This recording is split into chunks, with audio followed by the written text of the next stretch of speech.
Estamos no terceiro domingo e teremos hoje a terceira e última palavra de uma série que intitulamos Prosperando pela Palavra. Partimos de um texto base, que é a declaração de Deus a Josué no capítulo 1 e no versículo 8. E em cima desse conselho, dessa instrução divina, temos trabalhado e construído essas três partes daquilo que Deus falou. Começamos trabalhando cada semana em separado um conselho só, mas com três aspectos distintos. Deus diz a Josué, Josué capítulo 1, verso 8, não cesse de falar desse livro da lei. Pelo contrário, medite nele dia e noite, para que você tenha o cuidado de fazer segundo tudo o que nele está escrito. Então você prosperará e será bem-sucedido. A palavra de Deus nos ensina algo aqui, e é importante ressaltar que esse conselho não deveria ser ignorado. Não apenas porque desejamos ser bem-sucedidos, não apenas porque desejamos prosperar, mas porque, antes de mais nada, precisamos ouvir Deus. Nós olhamos também para esse texto e não podemos limitar o conselho de Deus somente a uma única pessoa na história. Como se Deus tivesse falado unicamente com Josué e isso não servisse para mais ninguém. Porque semana após semana, em cada palavra dessa série, temos mostrado que esses princípios, eles se aplicam a todos. Que a instrução de não se apartar da nossa boca o livro da lei, fala da confissão. Mas quando Deus diz, medita nele de dia e de noite, Ele está remetendo a uma outra prática que classificamos como meditação. No entanto, quando o Senhor diz, tendo cuidado de fazer conforme tudo o que nele está escrito, aqui Deus está falando sobre a prática. Então, já estabelecemos o fundamento da confissão da palavra, já estabelecemos o fundamento da meditação na palavra, e nessa terceira ministração, queremos colocar fundamentos bíblicos a respeito da prática da palavra, da obediência à instrução do Senhor. E mais uma vez, vamos mostrar que esses princípios que nos levam a prosperar, a ser bem-sucedidos, eles são apresentados de forma universal. Não é restrito a uma pessoa ou a uma categoria de gente, um líder, um pregador. O nosso relacionamento com a palavra é o que Deus espera de cada um de nós. Em Colossenses, no capítulo 3 e no versículo 16, nós temos a instrução, habite ricamente em vós, coletivo, em vocês, a palavra de Cristo. O que é ter a palavra de Cristo habitando em nós de forma rica, abundante, plena? Eu acredito que isso nos remete, além da leitura bíblica, o mero e simplesmente o conhecimento. Fala de uma saturação da palavra de Deus em todas as áreas das nossas vidas. Então, queremos, uma vez mais, falar desse relacionamento, desses vínculos que precisamos ter com a palavra de Deus, como o caminho para que prosperemos, para que sejamos bem-sucedidos. Mais uma vez, quero destacar que com a palavra prosperar, não limito isso a algo material, a algo financeiro. Nós precisamos entender que o conceito de prosperar é ir bem. E Deus quer que em todas as áreas da nossa vida nós possamos funcionar bem. Não apenas ter resultados, mas viver aquilo que Ele planejou, aquilo que Ele idealizou para nós. Então é muito importante, já que o foco de hoje diz respeito à prática, que a gente relacione isso com a ideia de obediência. Praticar a palavra não é mero e simplesmente uma opção, é uma exigência que nos é apresentada. Então eu quero intercalar com a expressão prática, né, o termo obediência. E o primeiro ponto que eu quero destacar na nossa reflexão de hoje é que a obediência nos leva a prosperar. A obediência nos leva a ser bem-sucedidos. No Salmo 119, no versículo 4, nós temos uma declaração que mostra que Deus sempre esperou obediência do homem e obediência plena, não parcial, mas completa. Salmo 119, 4 diz, tu ordenastes os teus preceitos para que os cumpramos à risca. Em outras palavras, que a gente realmente leve isso a sério, obedeça cada um deles e que a gente faça isso de forma plena, total. A obediência sempre foi esperada do homem. Nós podemos dizer que antes da queda, no Éden, quando Deus estabeleceu o primeiro casal, Ele já esperava obediência. Ele deu instruções, Ele esperava que essas instruções fossem seguidas. E o que nós lemos nas Escrituras, que a desobediência a essa instrução inicial trouxe consequências muito sérias, não apenas para o primeiro casal, mas para toda a humanidade. Depois da queda, apesar do homem ter agora, por meio do que classificamos como pecado original, ter transmitido uma natureza pecaminosa, Romanos 5,12 diz que por meio de um só homem, uma referência a Adão, entrou o pecado no mundo, através do pecado a morte, e a morte passou a todos os homens. Mesmo depois desse estado, Deus não olha para a humanidade, para a situação, como dando por perdido e dizendo, eu tenho que desistir do meu plano. A obediência, ela continua sendo esperada. Tanto que em 1 de Pedro, no capítulo 3 e no versículo 20, há uma alusão ao que aconteceu nos dias de Noé. E a Bíblia fala de pessoas que foram, 1 de Pedro 3,20 diz assim, foram desobedientes quando Deus aguardava com paciência nos dias de Noé. Noé é chamado no Novo Testamento de pregador da justiça. A palavra de Deus foi anunciada naquele tempo depois da queda, mas houve gente resistindo e desobedecendo. Durante a lei de Moisés, nós temos um período na Bíblia que em Romanos 5,14 é classificado de Adão, né, a criação e a queda até Moisés, que é quando vem a lei. Durante os dias de Moisés, a lei de Deus foi dada. E ela vigora até que Jesus chegue. João capítulo 1, verso 17 nos diz, a lei foi dada por intermédio de Moisés, a graça e a verdade vieram por meio de Jesus. Em cada uma dessas estações, depois da queda e antes da lei de Moisés, durante a lei de Moisés, com a vinda de Jesus, sempre se esperou obediência do homem. Em relação ao que Deus esperava na lei de Moisés, Deuteronômio capítulo 10, versículos 12 e 13 diz o seguinte, e agora, Israel, o que é que o Senhor requer de vocês? Não é que vocês temam o Senhor seu Deus, andem em todos os seus caminhos, amem e sirvam o Senhor seu Deus de todo o coração e de toda a alma, para guardarem os mandamentos do Senhor e os seus estatutos que hoje lhes ordeno, para o bem de vocês. Mais uma vez, Deus não apenas externa a expectativa de que haja obediência, mas Ele aponta de uma maneira nítida, clara, para qual seria o resultado da obediência. O texto diz, para o bem de vocês. Na nova aliança, Deus também não mudou a sua expectativa e nem o seu projeto. No Evangelho de João, no capítulo 14, no versículo 21, nós temos as seguintes palavras do Senhor Jesus, aquele que tem os meus mandamentos e os guarda, esse é o que me ama. Jesus, obviamente, estava apontando que, embora a lei cerimonial de Moisés não perduraria, né? Jesus diz, eu não vim revogar, eu vim cumprir a lei. A lei tinha um caráter e uma natureza profética, muitas figuras que se cumpriram no próprio Jesus. No entanto, Hebreus, capítulo 7, versículo 12, diz que quando a mudança de sacerdócio, e é uma referência do sacerdócio levítico do Antigo Testamento para o sacerdócio de Cristo, da Nova Aliança, a Bíblia diz que há mudança de lei. Então agora Jesus declara, um novo mandamento vos dou, que vos ameis uns aos outros. Continua havendo mandamento. Antes da queda, Deus deu mandamentos para serem obedecidos. Depois da queda, Deus continua batendo na tecla de mandamentos. Durante a lei, Deus trabalha a visão dos mandamentos. Na nova aliança, novamente, mandamentos são sustentados. E nós precisamos entender que Deus sempre esperou do homem obediência. Agora, há textos do Antigo Testamento que já sinalizavam, não apenas o conselho de Josué, outros textos sinalizavam que por meio da obediência, o homem poderia prosperar. Deuteronômio 28, versos 1 e 2 diz, se vocês ouvirem atentamente a voz do Senhor, seu Deus, tendo cuidado de guardar todos os seus mandamentos que hoje lhes ordeno, o Senhor, seu Deus, exaltará vocês sobre todas as nações da terra. Se ouvirem a voz do Senhor, seu Deus, sobre vocês virão e os alcançarão todas essas bênçãos. E do versículo seguinte, o 3 até o 14, Deus vai discriminar vários aspectos da vida deles que poderiam ser tocados pela bênção de Deus se houvesse obediência. O que talvez leve alguns a concluírem. Deus propôs então uma espécie de barganha, que nós o obedecêssemos para que pudéssemos ser recompensados? Não. Deus instruiu-nos a andar segundo suas leis e princípios. Andar segundo suas leis e princípios nos permitirão viver o melhor que Ele tem para as nossas vidas.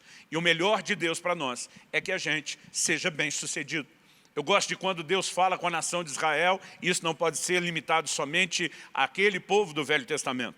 Deus diz, eu é que sei os pensamentos que tenho acerca de vós. São planos de bem e não de mal, para vos dar um futuro e uma esperança. E nós estamos falando de uma geração rebelde que estava longe de Deus, mas o Senhor estava dizendo, eu vou corrigi-los, eu vou ensiná-los, eu quero atraí-los de volta para mim, eu quero que vocês andem no meu caminho, porque eu quero que vocês vivam a plenitude do meu propósito. Eu tenho bons planos para vocês. No entanto, a desobediência, a quebra desses princípios, nos leva inevitavelmente a consequências, a perder a capacidade de viver o melhor de Deus. Então Deus não está mera e simplesmente propondo uma troca. Deus está trazendo uma instrução clara para que vocês vivam aquilo que eu tenho de bom para vocês. Os princípios não podem ser quebrados. Além desse texto de Deuteronômio 28, 1 e 2, vemos que quando Salomão está para assumir o trono, Davi, seu pai, começa a lhe dar instruções. E no primeiro livro de Reis, no capítulo 2, eu quero ler dos versículos 1 a 3, nós vemos mais uma vez o mesmo conselho e orientação sendo dado. Quando se aproximava o dia da morte de Davi, ele deu ordens a Salomão, seu filho, dizendo, eu vou pelo caminho de todos os mortais. Portanto, tenha coragem e seja homem. Guarde os preceitos do Senhor, seu Deus, andando nos seus caminhos, guardando os seus estatutos, os seus mandamentos, os seus juízos, os seus testemunhos, como está escrito na lei de Moisés. Assim, você será bem-sucedido em tudo o que fizer e por onde quer que você for. Davi teve um reinado muito bem-sucedido. A palavra de Deus menciona situações específicas onde Davi pecou, desobedeceu a Deus, colheu consequências. Mas a mesma Bíblia que mostra essa fragilidade e limitação de Davi, mostra também o seu aprendizado com a lição. Ao longo da sua história, Davi demonstrou fidelidade ao Senhor. A Bíblia mostra que ele não tropeçou nos mandamentos de Deus, a não ser de forma específica. No caso de Batseba e da morte de Urias. Esse homem, ainda que limitado e tendo provado o gosto amargo da desobediência com as suas consequências numa área, foi alguém que procurou ao longo de toda a sua vida devotar amor, respeito à palavra de Deus. Nesse momento, ele está olhando para o filho e dizendo, isso é um conselho que eu posso dar a você, é que você guarde a palavra de Deus, obedeça os seus estatutos. Ele está dizendo, essa é a receita para que você seja bem-sucedido em todas as coisas. Então, precisamos reconhecer que não apenas dentro do conselho de Josué, mas ao longo de toda a Escritura, a obediência, a prática da palavra nos leva a prosperar. Deus espera o mesmo de cada um de nós. Os tempos podem ter mudado, seus planos e propósitos, os seus princípios permanecem os mesmos. E nós ainda devemos obediência a Deus. E a obediência continua sendo o caminho por meio do qual nós podemos experimentar prosperidade, ser bem-sucedidos, viver a experiência de ter a manifestação do favor de Deus sobre as nossas vidas, diferente de quando na desobediência acabamos atraindo juízo da parte de Deus, correção, e colhemos inevitavelmente um futuro e uma consequência diferente do da obediência. A segunda coisa que podemos destacar, falando da prática da palavra de Deus, depois de reconhecer o primeiro fundamento que estabelecemos, que é a obediência que nos leva a prosperar, a segunda coisa que podemos destacar aqui é que há uma clara diferença estabelecida pela palavra de Deus entre ouvir e praticar. O Novo Testamento sustenta a prática da palavra de Deus como meio para nos tornarmos também bem-sucedidos. Não são apenas os versículos do Velho Testamento que dizem isso. Por exemplo, na Epístola de Tiago, irmão do Senhor, nós lemos no capítulo 1, dos versículos 22 a 25. Sejam praticantes da palavra e não somente ouvintes, enganando a vocês mesmos. Porque se alguém é ouvinte da palavra e não praticante, assemelha-se àquele que contempla o seu rosto natural num espelho, pois contempla a si mesmo, se retira e logo esquece como era a sua aparência. Mas aquele que atenta bem para a lei perfeita, lei da liberdade, e nela persevera, não sendo ouvinte que logo se esquece, mas operoso praticante, esse será bem-sucedido no que realizar. Essa declaração de que ele será bem-sucedido, o operoso praticante, aquele que se recusa a ser um mero ouvinte, mas coloca em prática a palavra de Deus. Nós temos mais uma vez a mesma afirmação do Velho Testamento, que é recorrente, sendo sustentada no Novo. Será bem-sucedido, bem-aventurado, feliz, próspero no que realizar. A receita para sermos prósperos, bem-sucedidos, continua sendo exatamente a mesma. Obediência à palavra. No entanto, Tiago nos mostra uma armadilha na qual podemos cair. É mero e simplesmente ouvir a palavra e achar que apenas ouvir é aquilo que Deus espera de nós. A Bíblia nos mostra que ouvir sem praticar não vai nos levar aos resultados que foram propostos pelo Criador.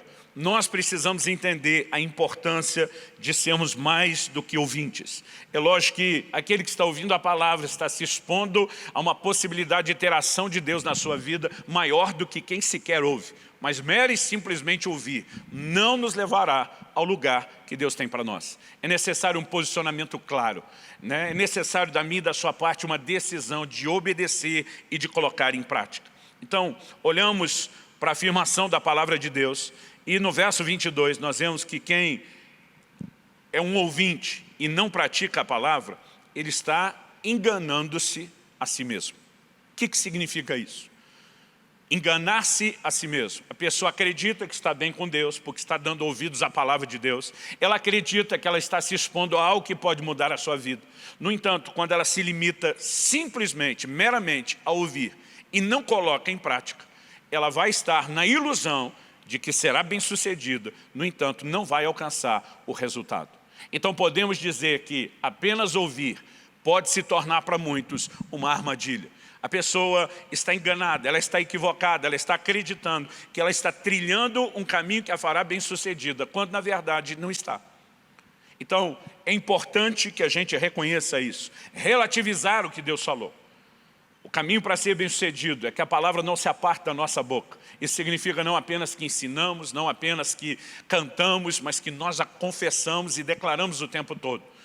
Quando a Bíblia diz sobre meditar de dia e de noite, são aspectos que se complementam. Mas Deus está dizendo também, não adianta a palavra estar na sua boca, não adianta você meditar, refletir nela, se você não vai praticar. Então nós temos na prática o desfecho de tudo. Nós temos na prática a demonstração de que de fato criamos vínculo e relacionamento com a palavra de Deus. Agora, é interessante notar que nesse mesmo texto, além de falar da pessoa que engana-se a si mesmo, a Bíblia também fala de alguém que se contempla num espelho. Vamos ler novamente esse exemplo a partir do versículo 23 de Tiago 1. Porque se alguém é ouvinte da palavra e não praticante, assemelha-se àquele que contempla o seu rosto natural num espelho, pois contempla a si mesmo, se retira e logo esquece de como era a sua aparência.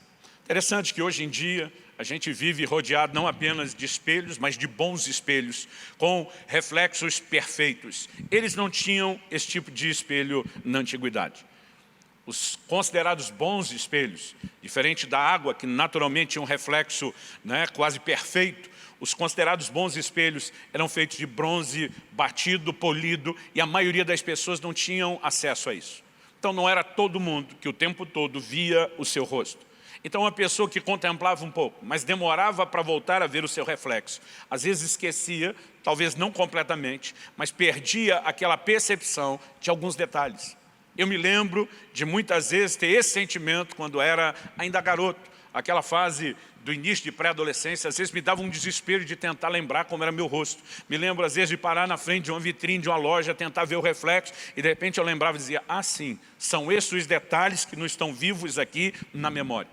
E Tiago usa isso como exemplo, porque ele está dizendo que a palavra de Deus é um espelho. Portanto, a palavra de Deus revela quem nós somos.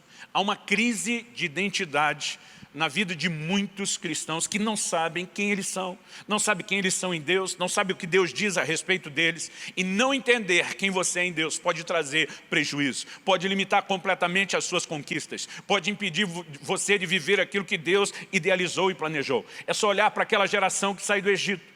Nós temos uma figura de redenção linda, gloriosa, extraordinária. Eles saem do Egito em direção a uma terra que mana leite e mel. Deus não queria o seu povo, depois de sair do Egito, que é uma figura de salvação e redenção, apenas perambulando pelo deserto. Deus tinha um lugar de plenitude para eles, um lugar de bênçãos. E nós podemos entender que o mesmo projeto se estende para as nossas vidas. Em Efésios, no capítulo 1 e no versículo 3, a Bíblia diz que Deus já nos abençoou com toda sorte de bênçãos nas regiões celestiais em Cristo Jesus. Há um lugar de plenitude espiritual, há um lugar de abundância para ser vivido. No entanto, se nós não entendemos quem somos e o que Deus tem nos dado, nós vamos viver à margem daquilo que Ele planejou.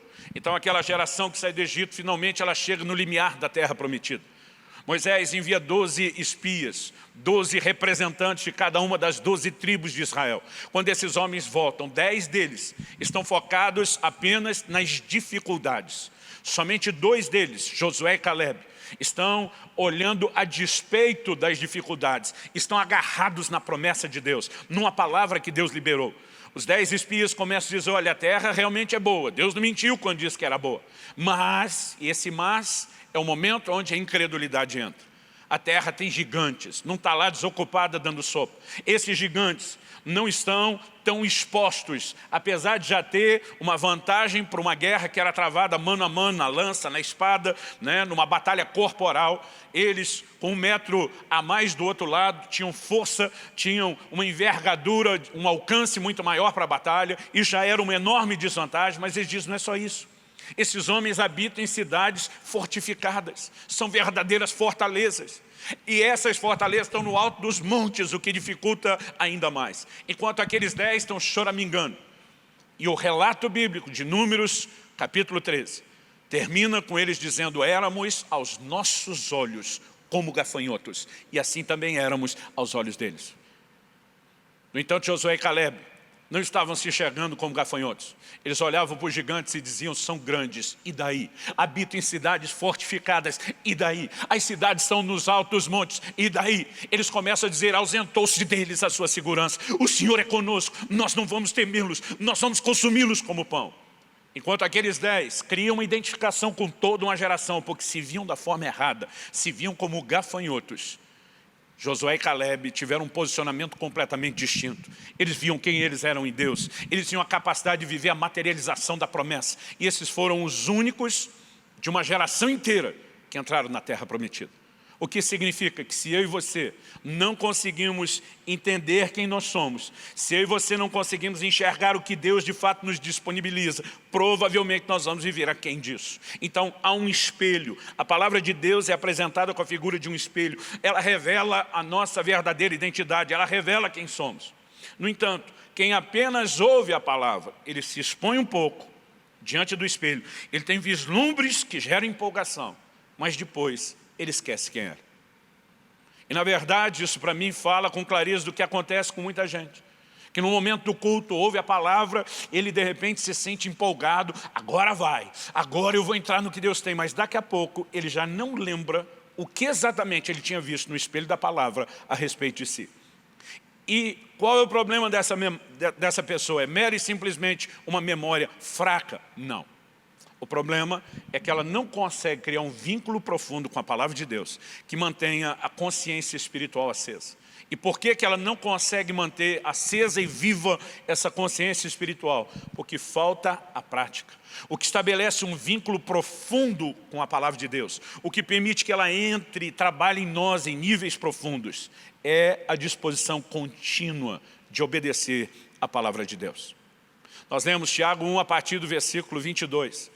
Mas a verdade é que no versículo 21, o anterior que nós não lemos, a Bíblia diz, recebei com mansidão a palavra em vós implantada, a qual é poderosa para restaurar, para curar, para salvar as vossas almas. Essa palavra, quando entra no momento em que é ouvida, ela precisa ser abraçada, ela precisa ser recebida, vínculo precisa ser criado com ela. Nós precisamos nos fazer vulneráveis, nos expor a elas, dar um lugar, né, um espaço para que ela possa trabalhar na nossa vida. E a disposição de não apenas ouvir, mas trazer isso para a prática, ela determina o que eu chamo de o maior vínculo que nós podemos demonstrar com a palavra de Deus. É muito importante que a gente entenda isso. Nós vimos em Josué capítulo 1, verso 8, já na primeira semana, que a palavra não deve se apartar da nossa boca. No entanto, se não houver a prática, de nada adianta a palavra de Deus estar na nossa boca. O Salmo 50, os versos 16 e 17 diz: mas ao ímpio, Deus diz, de que lhe serve repetir os meus preceitos e ter nos lábios a minha aliança, se você odeia a disciplina e rejeita as minhas palavras? Então Deus está dizendo, não adianta a palavra estar na sua boca, se ela não termina na prática. Não adianta a meditação. Nós usamos uma figura quando o salmista diz, uma coisa disse Deus 2 vezes a ouvir, que a meditação, né, ela dá eco, ela dá o poder de repetição à voz de Deus. Agora não importa quantas vezes Deus fale ou você ouça, se isso não for levado para o terreno da prática, não vai poder cumprir o seu propósito. Alguém disse com muita propriedade que a Bíblia faz uma relação entre guardar mandamentos e sustentar ou guardar a aliança que Deus nos deu. Ao longo das Escrituras, uma disposição de obedecer é vista e apresentada como alguém que decidiu guardar a aliança de Deus. O Salmo 78:10 diz, não guardaram a aliança de Deus, não quiseram andar na sua lei. Então, quando eu e você nos recusamos a praticar a palavra que ouvimos, nós estamos demonstrando fragilidade de compromisso para com Deus. Nós estamos demonstrando falta de vínculo com Ele e a sua palavra. E isso acaba comprometendo e acaba trazendo dano. É justo dizer que a fé vem por ouvir a palavra de Deus. Falamos disso na semana anterior, enquanto falávamos sobre meditação. Romanos 10:17 diz, a fé vem por ouvir e ouvir a palavra de Cristo. No entanto, se a fé, por um lado, vem por ouvir a palavra, por outro, nós podemos dizer que ela é demonstrada pela prática da palavra.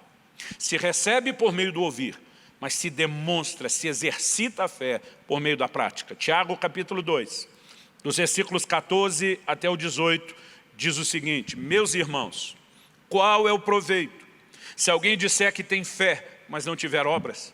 Será que essa fé pode salvá-lo? Se um irmão ou uma irmã estiverem com falta de roupa, necessitando do alimento diário, um de vocês lhes disser, vão em paz, tratem de se aquecer e de se alimentar bem, mas não lhes dão o necessário para o corpo, qual é o proveito disso? Assim também a fé, se não tiver obras, por si só está morta.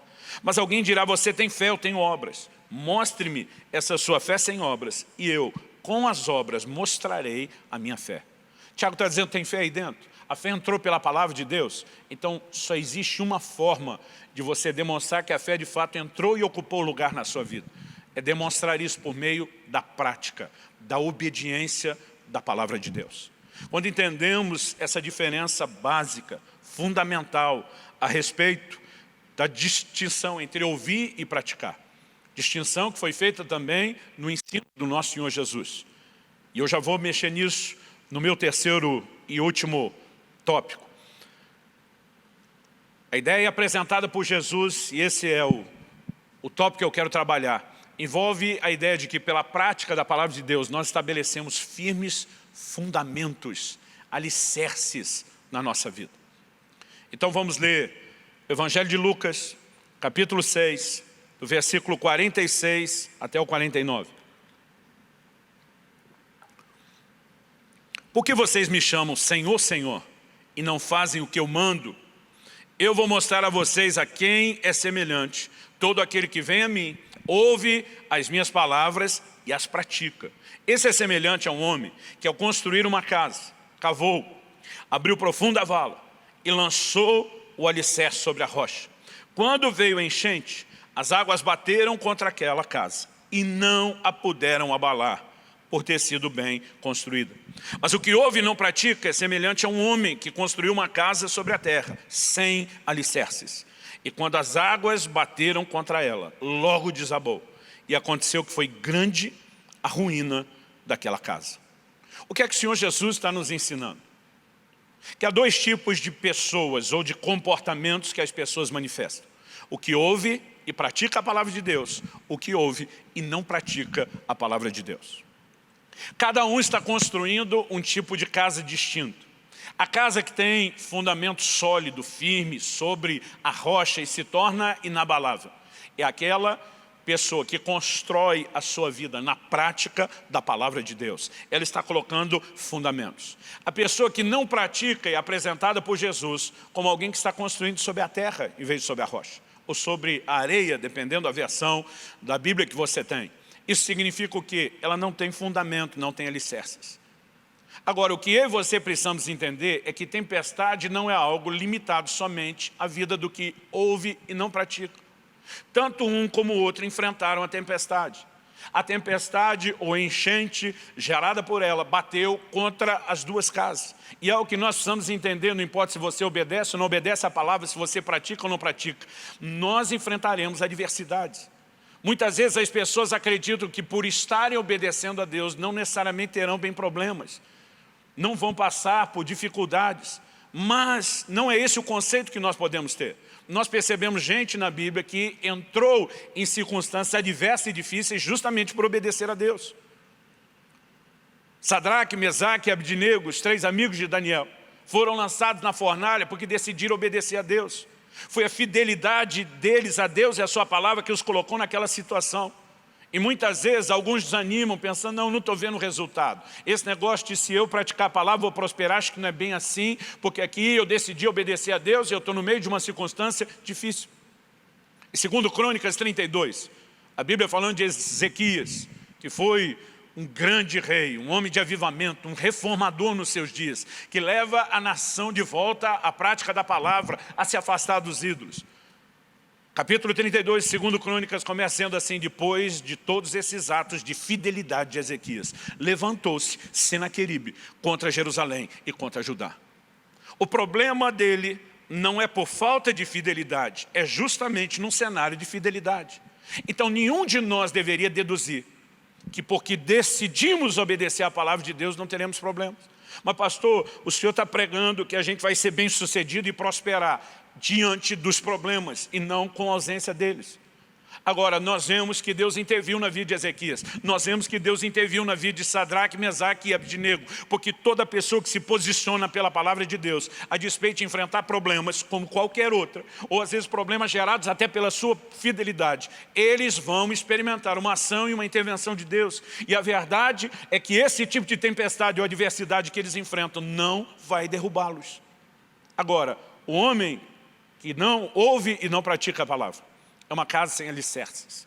E quando a tempestade vem, e eu repito, a tempestade vem para todo mundo, mas aquele que não tem um vínculo profundo com a prática da palavra, ele não apenas esquece quem era, perde a consciência da sua identidade em Deus e com isso a possibilidade de viver a intervenção de Deus, mas é o tipo de gente que acaba vendo a casa cair. O texto ainda termina dizendo, foi grande a ruína daquela casa. É como se o texto estivesse falando, não foi um cômodo que desabou, a casa toda, tudo foi colocado a se perder, por conta de falta de vínculo com a palavra de Deus. Então, há algumas verdades ainda nesse texto que nós podemos destacar. O homem que ouve e pratica, Jesus diz 3 coisas sobre ele, em relação a essa ideia de alicerce ou fundamentos que nós precisamos entender. Em primeiro lugar, a Bíblia diz que ele cavou. Às vezes uma leitura superficial do texto pode nos levar a deduzir que de repente ele estava passando, viu uma rocha, uma pedra e diz, aqui é um lugar bom para construir e não vou ter trabalho algum. Não, a Bíblia diz que cavou. Então ele tem que procurar esse fundamento. Mas para que a gente não tenha a ideia de que ele cavou superficialmente, a segunda coisa que Jesus destaca é que ele abriu uma profunda vala. Eu me lembro de anos atrás, quando comprei uma casa pequena e decidi fazer uma reforma, decidimos que a gente subiria um andar a mais. Então, quando iniciamos todo o projeto de reforma, eu achei que tanto o engenheiro, o arquiteto, o construtor, todo mundo envolvido estava exagerando. O tanto que nós tivemos que cavar, ainda bem, não foi tão profundo como se esperava, achamos rocha antes. A quantidade de alicerce, eu dizia, gente, só vai aumentar um andar. Você está dizendo, pastor, você não tem noção do que está falando. Se você quer que essa casa fique de pé, ela tem que ter fundamentos. Sabe, muitas vezes nós não temos noção que na vida espiritual se exige o mesmo de nós, que se cave, e não apenas se cave um pouco, mas se abre profunda vala. Aí a Bíblia diz, lançou alicerce sobre a rocha. Onde a rocha foi encontrada? depois de se cavar, e de se cavar uma profunda vala. Nós precisamos entender que a natureza do relacionamento com Deus é a palavra, quando é fundamentada na prática. Ela nos leva a ter os devidos alicerces. Agora a Bíblia diz que essa casa não pôde ser abalada. Por quê? Porque ela tinha sido bem construída. O que me faz te fazer a seguinte pergunta e questionamento: como você tem construído a sua casa? Muitas vezes nós entramos exatamente no terreno do que Tiago diz: estamos enganando-nos a nós mesmos. Tem gente construindo uma casa sem alicerce, e a coisa parece durar até que venha a adversidade, até que venha a tempestade. Infelizmente, eu tenho visto muito crente que assistiu a casa cair na hora da dificuldade. E muitas vezes, em vez de olharem para si e dizer: eu fui negligente, eu não coloquei fundamentos, eles às vezes ainda se aborrecem com Deus. Eu estou aqui o tempo todo, levando a sua palavra a sério, como se apenas ouvir a palavra de Deus fosse levá-la a sério. E agora eu experimento tudo isso. Cadê a prosperidade que vem pela palavra? Estaria presente se houvesse alicerces. Então, é de suma importância que a gente compreenda que Jesus não está dando mero e simplesmente um conselho. Ele está nos mostrando o que é essencial para termos uma vida cristã bem-sucedida. Se por um lado reconhecemos que as tempestades virão para todos, por outro, a forma como edificamos e construímos a nossa casa determina se nós sobreviveremos ou não às tempestades. O projeto de vida cristã não é apenas para um momento. Abraçar a fé em Cristo e decidir andar com Ele não é algo para você simplesmente vencer uma prova momentânea. É um projeto que construímos para ser vivido toda a vida e para ser usufruído e desfrutado por toda a eternidade. E nós não podemos ser levianos na natureza desse compromisso. Então, precisa haver uma decisão no nosso coração: eu não vou me enganar. Porque a verdade é que a Deus nenhum de nós engana, mas muitas vezes nós conseguimos nos enganar. Nós conseguimos acreditar que uma vida cristã superficial está satisfazendo o padrão ou a exigência de Deus. E quando não satisfazemos esse padrão ou exigência, os grandes prejudicados seremos nós. Porque essa casa está sujeita à queda a qualquer momento. Há exemplos de pessoas na Bíblia, vários exemplos, eu quero citar apenas alguns, de gente que prosperou pela obediência à palavra de Deus. Em Gênesis 26, nos versículos 12 e 13, a Bíblia diz assim: Isaque semeou naquela terra, e no mesmo ano recolheu 100 por um, porque o Senhor o abençoava. Ele enriqueceu, continuou prosperando, ficou riquíssimo. Aqui nós temos uma progressão. Enriqueceu, número 1, continuou prosperando, depois tem enriquecido, número 2, ficou riquíssimo, muito rico, mais do que o estágio 1 e 2. Agora, o interessante quando você lê Gênesis 26 é observar não apenas onde, mas quando isso aconteceu. Era a época de fome. A lógica dizia para Isaque: vá para o Egito, que é o lugar da prosperidade e de se evitar a crise. Quando ele está planejando fazer aquilo que talvez as pessoas naturalmente decidiriam, o Senhor libera uma palavra para ele e diz: não vá, fique nesse lugar. Eu tenho um propósito para você nessa terra. Eu tenho um propósito para a sua descendência nessa terra. Não fuja do meu propósito. Imediatamente, talvez a forma de pensar e deduzir de Isaque: bom, então vamos viver a fome e vamos encarar o problema. Deus não falou: se você ficar e me obedecer, vai viver algo extraordinário que vai justificar a sua obediência. No entanto, ele decidiu obedecer a Deus, e porque obedeceu, prosperou. Nós precisamos decidir obedecer a Deus, mesmo que a gente não veja nenhum cenário aparentemente favorável. Nós precisamos ser encorajados pelo compromisso que temos de andar vinculado com Deus. Então, prosperar pela palavra não é apenas ver que tudo que nós estamos fazendo está dando o resultado que nós queríamos. Ser bem-sucedido, prosperar, para mim, deveria ter uma definição simples. Um dia alguém me perguntou: qual a sua definição de prosperidade? Eu disse: cumprir o plano e o propósito de Deus. Então não é o cenário à nossa volta. Em primeiro lugar, estamos alinhados com Deus. E quando tomamos essa decisão, nós percebemos que Deus vai nos honrar. José precisou tomar uma decisão de obedecer a Deus. Quando a mulher de Potifar está continuamente dando em cima dele, ele não olha para ela e diz: dona, isso é errado. É errado aos olhos dos homens, seria errado aos olhos do seu marido. Ele olha para ela e diz: como cometeria eu tamanha maldade contra Deus? Ele está dizendo: o que a senhora não entende é que eu tenho vínculos profundos com Deus. A sua palavra e os seus princípios devem ser obedecidos. Aparentemente, a escolha de José o prejudicou. A mulher, sentindo-se rejeitada, calunia José, cria uma situação que faz com que ele injustamente vá parar na prisão.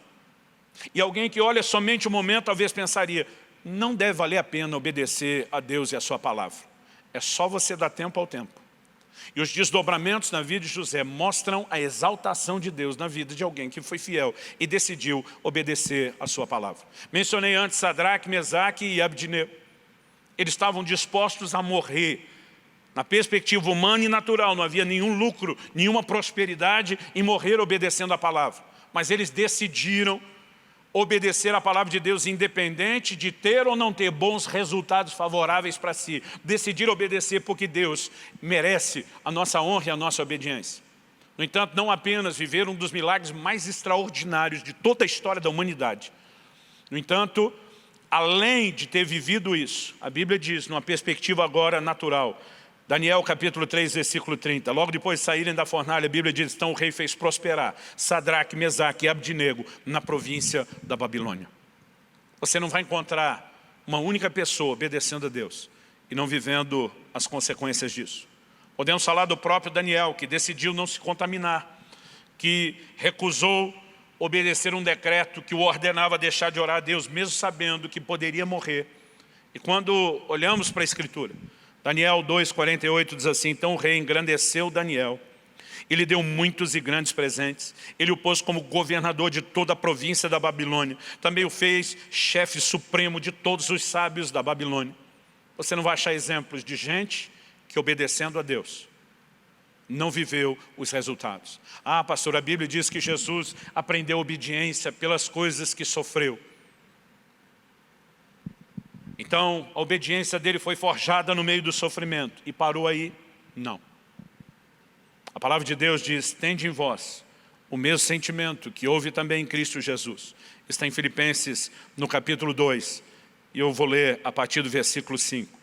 E a Bíblia diz o seguinte: tem entre vocês o mesmo modo de pensar de Cristo Jesus, que mesmo existindo na forma de Deus, não considerou ser igual a Deus algo que deveria ser retido a qualquer custo. Pelo contrário, ele se esvaziou, assumindo a forma de servo, tornando-se semelhante aos seres humanos. E reconhecido em figura humana, ele se humilhou, tornando-se obediente até a morte, e morte de cruz. Os evangelhos nos mostram que no Getsemane, ele diz: Senhor, se for possível, passa de mim esse cálice. Cálice fala de sofrimento. É como se Jesus estivesse falando: se tiver um plano B, se der para contornar esse tipo de sofrimento. Mas mesmo diante daquilo que o assustava como homem, ele diz: no entanto, seja feita não a minha, mas a sua vontade. Isso é obediência, isso é rendição, é sujeição. Então a Bíblia diz: tornou-se obediente até a morte, morte de cruz. E muitos de nós paramos de ler no verso 8, olha o 9. Por isso, em outras palavras, por causa disso, como consequência da decisão da obediência, também Deus o exaltou sobremaneira e lhe deu um nome que está acima de todo nome, para que o nome de Jesus se dobre todo o joelho nos céus, na terra e debaixo da terra, e toda língua confesse que Jesus Cristo é Senhor, para a glória de Deus Pai. Ainda que diante de um posicionamento de obediência, eu e você possamos parecer estar comprometendo a nossa vida aqui na terra, precisamos lembrar que a história não termina aqui. E que a honra de Deus não se limita somente a esse tempo de vida natural. Nós podemos viver resultados por toda a eternidade, que virão como fruto da obediência a Deus. Então não há razão para que nenhum de nós escolha a desobediência. Não há razão para que a gente se engane sendo apenas ouvinte, não praticante da palavra. Não há razão para que a gente se iluda construindo uma casa que não vai sobreviver a uma adversidade. Se professamos amar a Cristo e ter um compromisso com Ele, então a negociação não está aberta. A natureza do nosso relacionamento precisa ser marcada pela obediência. Aqui eu concluo dizendo: não há outra forma de viver o Evangelho de Cristo que não seja a obediência. Em Romanos capítulo 6, verso 17, a Bíblia diz: mas graças a Deus, que tendo sido escravos do pecado passado, vocês vieram a obedecer de coração a forma de doutrina a que foram entregues. Quando eu e você decidimos obedecer de coração, a gente pode olhar e dizer: no passado, eu fui escravo do pecado, eu fui um filho da desobediência. Mas agora, como diz a Escritura, eu me tornei um filho da obediência, um servo de Deus. Em 1 de Pedro 4, versículo 17, a Bíblia mostra que a bênção vem por meio da obediência, mas o juízo vem com a desobediência. A Bíblia diz, porque chegou o tempo de começar o juízo pela casa de Deus. E se começa por nós, qual será o fim daqueles que não obedecem ao Evangelho de Deus? Em outras palavras, a Bíblia está dizendo que o Evangelho não é apenas para ser crido, é para ser crido e obedecido. E quem se recusa a isso, em vez de viver o bom resultado que Deus planejou, viverá inevitavelmente o juízo do Senhor. Não há opção. Ou obedecemos de coração e vivemos a plenitude de Deus, ou nos iludimos, nos sabotamos e abortamos aquilo que Deus tem para nós. Minha oração é que você se posicione cada dia mais, com mais firmeza e determinação, a entrar nesse lugar de compromisso profundo com Deus. Vamos orar. Pai, eu te agradeço, porque durante essas 3 semanas temos sido expostos à verdade da palavra. Não apenas a informação, mas o clamor do nosso coração tem sido de que o Senhor abra os nossos olhos e traga revelação. Ilumine os olhos do nosso entendimento. Que a Tua palavra, de fato, nos ilumine. E que essa percepção e entendimento espiritual possa produzir mudança de atitude e de comportamento. Nós queremos viver, ó Deus, um vínculo profundo com o Senhor, demonstrado pelo vínculo e compromisso com a Sua palavra. Não apenas porque, de forma egoísta e interesseira, queremos o resultado de ser bem-sucedido, o resultado de prosperar. Para nós, o nosso maior resultado é o sorriso nos seus lábios, é ver a gratidão do Senhor, é poder agradar ao Senhor, é poder honrá-lo por tudo aquilo que o Senhor tem feito. Mas nós queremos andar alinhados contigo. E talvez, ao olharmos para as circunstâncias à volta e percebemos que estamos prosperando a despeito de tempestades e adversidades, isso somente será um sinal e um lembrete de que fizemos a escolha certa, de que estamos no caminho certo. Pai, nós oramos por dias de despertamento para a Tua palavra. Nós queremos viver a realidade do que está escrito, habite ricamente em vós a palavra de Cristo. Queremos ser um povo que ama as Escrituras, que não apenas lê buscando conhecimento, que medita. Nós queremos ser um povo de quem a palavra não se aparta da sua boca, mas medita nela de dia e de noite, que tem o cuidado de fazer conforme tudo quanto está escrito. Portanto, oramos uma vez mais clamando que se cumpra em nós e nos nossos dias a profecia de Amós, que diz, eis que vem dias, diz o Senhor, em que enviarei fome sobre a terra. Não fome de pão e nem sede de água, mas de ouvir as palavras do Senhor. No entanto, que essa mesma fome que nos leva a ouvir, também nos leve a demonstrar vínculo profundo e praticar a Tua palavra. Nós oramos em nome de Jesus.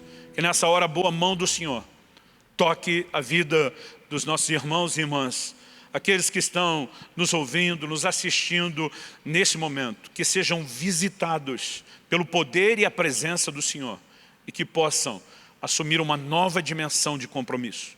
Talvez para alguns seja uma hora de conserto e de decidir em arrependimento sair da desobediência para a obediência. Talvez para outros que têm vivido a decisão da obediência, seja uma hora de determinar-se a isso de uma maneira ainda maior. Mas nós oramos que possa haver a ação do Senhor na vida de cada um deles, em nome de Jesus. Em nome de Jesus. Amém.